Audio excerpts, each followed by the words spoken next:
carregamentos, fase de montagem, peso da estrutura, equipamentos, tráfego de pessoas, sistema estrutural quando a estrutura está escorada, cargas excepcionais, fase de vida útil, as cargas permanentes e as acidentais, de utilização, temperatura, vento, etc. Todas essas cargas foram consideradas ok. O problema foi só ações do vento. Além disso, na etapa dimensionamento estrutural, foi questionado também. Foi questionado o quê? Análise de primeira ordem, seja estática, seja dinâmica, análise de segunda ordem. Nada disso foi questionado. Só foi questionado a flambagem local dos arcos. Então, o questionamento ao projeto estrutural que foi desenvolvido não foi o projeto está todo ruim, ou o projeto está isso ou está aquilo. Foi bem pontuado. Esses dois pontos estão ruins. O carregamento de vento e a flambagem local. Ok, vamos analisar. Ações do vento. Foi feito um ensaio, um túnel de vento, pela empresa canadense, laboratório RWDI, em 2004, e esse resultado deste laboratório serviu ao dimensionamento da estrutura. Em 2013, a Walker faz um novo estudo do vento, e é o que serviu de base para a empresa alemã fazer o seu laudo. O que aconteceu aí? Cerca de 1.000 toneladas de diferença de resultado entre um resultado daqui e o resultado de lá. É muita diferença. Vamos comparar esses ensaios. A escala do modelo adotado no ensaio e no outro ensaio. Porque o modelo é o quê? É botar uma maquete na frente de um ventilador e botar sensores para medir. E isso foi feito. Quando a gente faz isso, olha só, a área de telhado é a mesma, arquitetura, os suportes de cantos, teve uma pequena diferença que não é sensível. Se você olhar aqui, os parâmetros de ensaio dos laboratórios são iguais. Praticamente iguais. Como é que pode dar uma diferença de resultado tão grande? Só um detalhe, olha só, a velocidade de vento adotada aqui, o V0, velocidade a 10 metros de altura, né, que é o que a norma preconiza, existem as isopletas na norma brasileira que falam em 35 metros por segundo aqui no Rio de Janeiro. Essa isopleta ela corresponde ao vento cinquentenário, né? Quer dizer, aquele vento que ocorre a cada 50 anos. Você colocando esse coeficiente de 1,1, você traz para o vento centenário, né? Por que deu tanta diferença? Vamos entender. Olha só, primeira coisa, os canadenses consideraram a direcionalidade do vento, que aliás está preconizado em norma. Os alemães resolveram desprezar. Vamos analisar isso. O carregamento mínimo adotado pelos canadenses foi de 0,05 kN por metro quadrado. Os alemães adotaram 20, em alguns casos até 25, mas vamos considerar 20. E aqui a grande diferença. Quando a gente analisa as peças da cobertura, foi analisada a incidência em 1/4 da cobertura. Aonde está a diferença? Aqui, nos arcos. Quando foi feita a transmissão dos esforços para os arcos, eles aqui consideraram uma coisa extremamente diferente. Vou explicar isso melhor. Imagine você, eu vou explicar isso melhor com uma fotografia. Eu vou voltar aqui um pouquinho, só para a gente ver essa fotografia. Aqui. Olha só. Eu vou tirar as legendas para a gente entender. Imagine você um vento incidente aqui. Ele aqui faz pressão. Foi considerado 1/4 da área de pressão. Isso aqui é assim. Isso aqui é assim.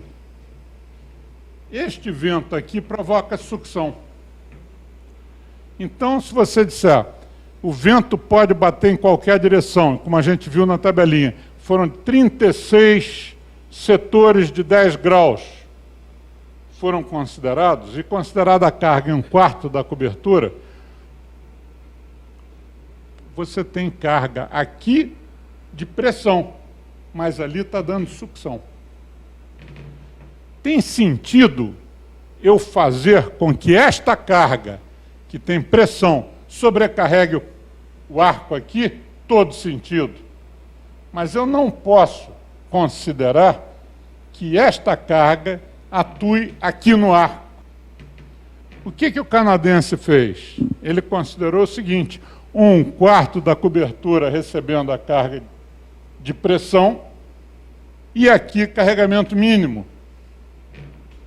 O que os alemães fizeram? Aqui carga de pressão total e lá também.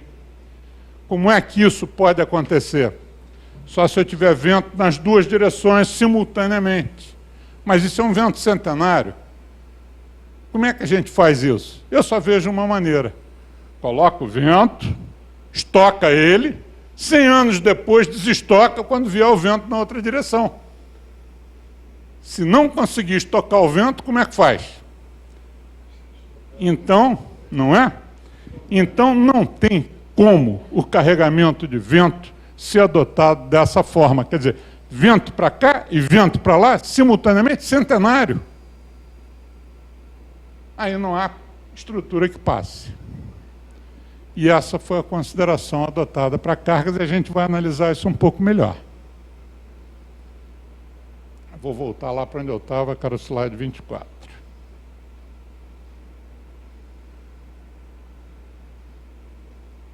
Então, essa condição de carregar o arco todo com carga máxima, ela não é razoável. E essa é a consideração que nós estamos fazendo. Se você tem carga máxima aqui, aqui não tem. Se tem aqui, ali não tem. Se tem na outra direção, lá não tem. E daí por diante. Não dá para ter simultaneamente. Então, essa análise foi muito diferente. A não direcionalidade, carga mínima muito grande, muito maior do que qualquer carga mínima que se considere em qualquer estado do mundo, e não está dentro dos critérios normais, e essa condição de carregamento na cobertura. Então, se a gente for analisar a direcionalidade do vento, e a norma justifica isso, o que acontece? Olha o que a norma diz. Neste caso, podem ser consideradas direções preferenciais para o vento básico, se devidamente justificadas. O estádio, 36 setores, 10 graus cada um, atuação do vento. Se você considerar as obstruções existentes e a direcionalidade, essa região é uma região de incidência de vento muito séria. Essas duas regiões, a incidência do vento já não é tão séria. E nessas regiões aqui, ela é desprezível.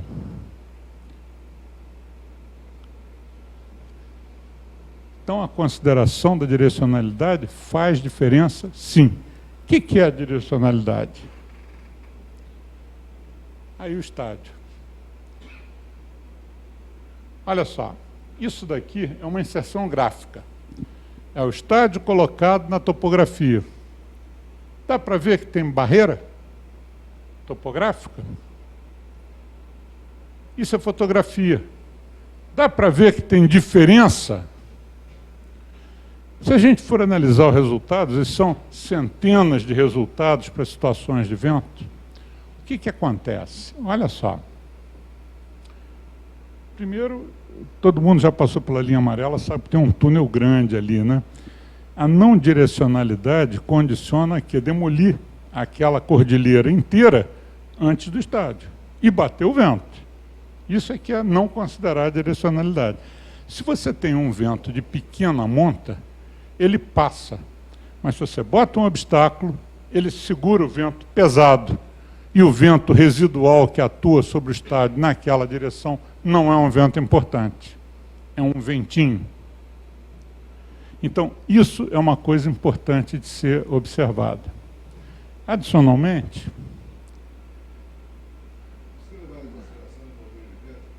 eles levaram em consideração nenhuma direcionalidade. Está aqui, olha, isso, eles foram questionados. Eles foram questionados, em 2004 foi feito. Eles foram questionados. E olha a resposta dele. Isso é a resposta da OCA. Tem uma tradução livre aqui. De acordo com o engenheiro estrutural SBP e o cliente, o carregamento de vento deveria ser a base de cálculo, e, consequentemente, não condicionaram a direcionalidade. Ou seja, foi pedido a eles que não levassem em conta a direcionalidade. Além disso, só o cliente, né? Quem contratou. Está escrito na carta deles, está aqui, ó. Aqui, isso é da carta deles. Você quer ver quem contratou? Eu volto para você ver.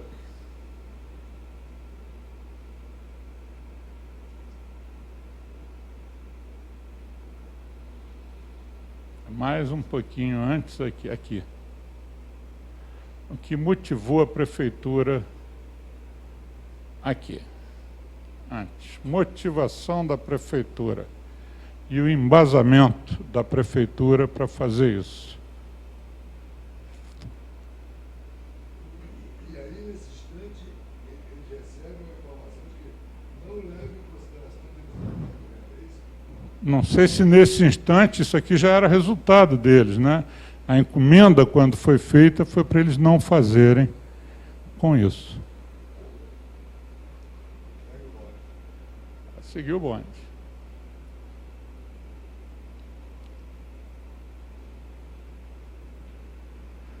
Locais em que a carga de vento é quase nula, carga mínima, 0,05 considerado pelos canadenses, pelos alemães, 0,20.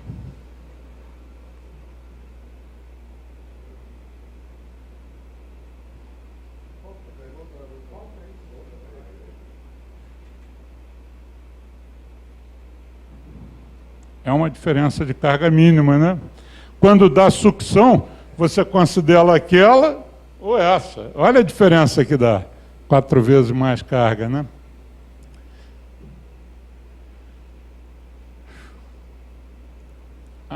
Os canadenses, então, consideraram os carregamentos medidos no ensaio exatamente como os obtidos nas áreas correspondentes.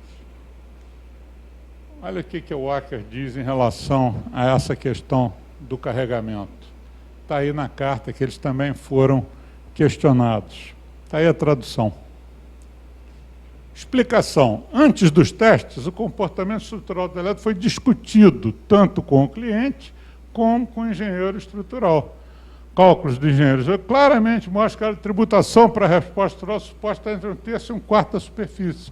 O que quer dizer isso? Quando você atua sobre a superfície, aquele trecho diretamente recebendo a carga é o que importa, porque a carga depois passa na lateral pelo vento. Tá certo? Só que eles fizeram o quê? Consideram isso aqui e rebate no resto da estrutura, o vento máximo. É aquilo que eu falei, é como se a gente tivesse todas as partes da cobertura recebendo o vento máximo simultaneamente. Como é que isso pode acontecer? Então, isso é um problema bastante sério.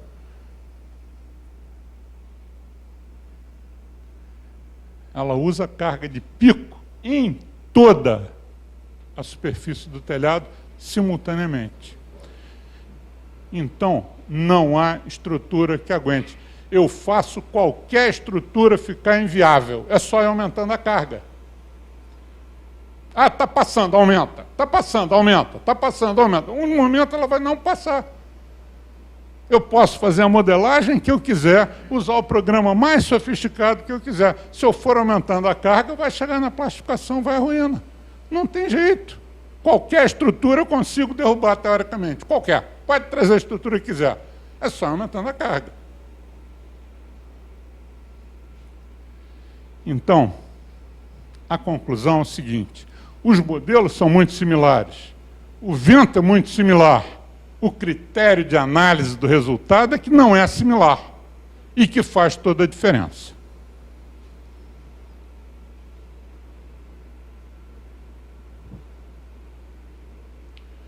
Só para ter uma noção, durante esse período em que o estádio funcionou muito bem, obrigado, nós tivemos ventos muito próximos do vento centenário. Existe um registro aqui no Rio de Janeiro de quase vento milenar, um período de funcionamento do estádio. E vocês vão ver como é que o estádio se comportou mais adiante um pouquinho. Então, voltando aqui, aquele ponto que eu tinha falado de ações do vento, foi esse o resultado da análise que nós fizemos. Agora vamos analisar a flambagem local dos arcos. Flambagem local dos arcos. Tem uma fórmula clássica que faz isso e ela foi aplicada na fase de análise, tanto pelo Eurocode, quanto pelo American Petroleum Institute, quanto a norma americana, quanto a NBR atual. E olha o coeficiente de flambagem, as diferenças que dão. Isso aqui é diâmetro e espessura, porque o tubo tem 3 espessuras, dependendo do local, né? 19 milímetros, 22, 25. Mas os coeficientes de flambagem são muito próximos. Onde é que estão as espessuras ao longo do ar? Eu não sei te dizer de cor. Eu não sei. Mas de 19 para 25 também não é um absurdo de diferença, né?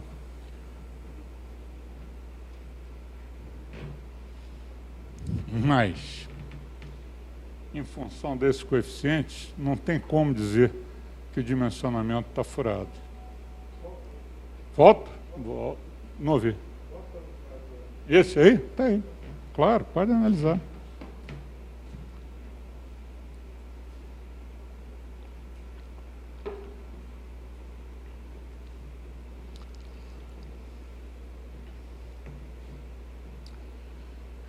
Eu acho que quando acusaram e falaram nesse negócio, não sabiam disso.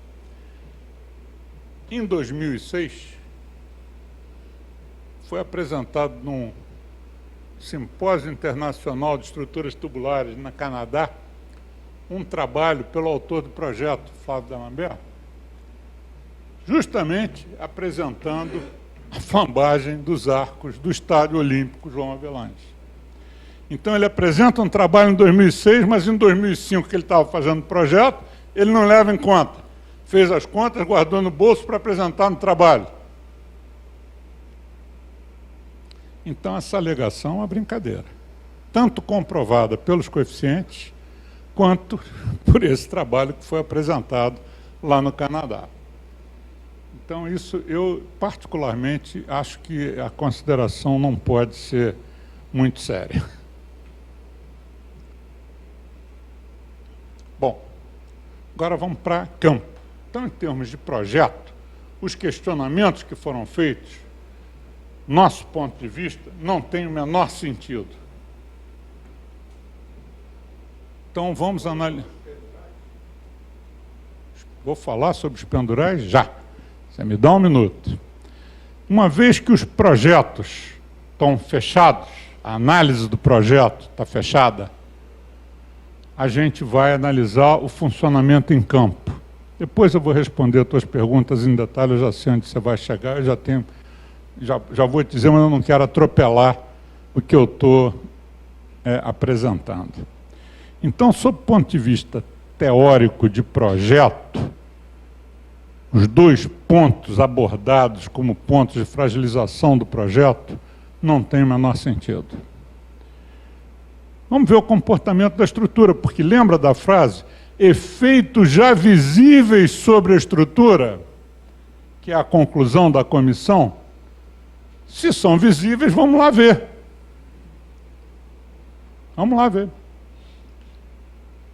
O que foi feito na análise patológica nesses 18 meses entre interdição e início dos trabalhos? Que o estádio estava lá, ninguém mexeu nele. Projeto básico, executivo, projeto de fabricação, todos os relatórios disponíveis, registros fotográficos, foram mais de 16 mil fotos analisadas e vários vídeos. Foram feitas vistorias depois de fazer toda essa análise, já quase um ano depois já da interdição, quase um ano depois. E depois, quando começaram os trabalhos, também vistorias continuaram a ser feitas. E foi feita a inspeção visual de todos os elementos antes da intervenção.